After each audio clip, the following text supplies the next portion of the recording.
আসসালামু আলাইকুম। আজকে আপনাদের জন্য একটা সুন্দর ভিডিও নিয়ে হাজির হলাম। এই দৃশ্যটা হচ্ছে মুন্সিগঞ্জের গজেরা থানার অন্তর্গত বালুয়াকান্দি ইউনিয়নের তেতুইতলা এবং কাজিরগাঁও গ্রামের যে গোরস্থান আছে, ঠিক গোরস্থানের পাশে কিছু অপরিত্যক্ত জমি, যেখানে একটা মৌসুমে ধান চাষ হলো, এখন বৃষ্টির পানি আটকে আছে, যার কারণে কোনো চাষাবাদ হচ্ছে না এবং ছোট্ট একটা জলাশয়ের মতন হয়েছে। এই জমিতে অসংখ্য বালি হাঁসের দেখা মিলছে। আসলে পাখিগুলো লোকালের এত কাছাকাছি কখনোই দেখিনি। আশেপাশে ভূমির পরিমাণ কমে যাওয়ায় এই পাখিরা আর কোথাও আশ্রয় নিতে পারছে না, যার কারণে এই অল্প কিছু জমিতে লোকালের কাছে এসেই ভিড় জমিয়েছে এবং একটা আশ্রয় নেওয়ার চেষ্টা করছে।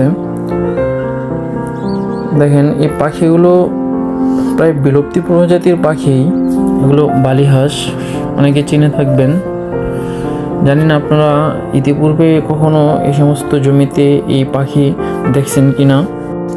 আশেপাশে যারা আছেন তাদের কাছে আমার একটা বিনীত অনুরোধ, আপনারা একটু খেয়াল রাখবেন, কেউ যেন এই পাখিগুলোকে শিকার করতে না পারে।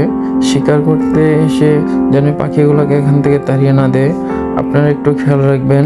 কারণ এই পাখি আমাদের পরিবেশের সৌন্দর্য বৃদ্ধি করে, পরিবেশের ভারসাম্য রক্ষা করে এবং এই পাখিকে রক্ষা করা আমাদেরই দায়িত্ব।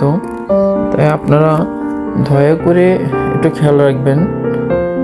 কারণ দেখেন, এই সৌন্দর্যটা আপনার এলাকার সৌন্দর্য, এটা আমাদের সৌন্দর্য, এটা পরিবেশের সৌন্দর্য। তাই আপনারা একটু খেয়াল রাখবেন, কোনো শিকারী যেন এগুলোকে এখান থেকে তাড়িয়ে দিতে না পারে বা শিকারের জন্য আক্রমণ না করে।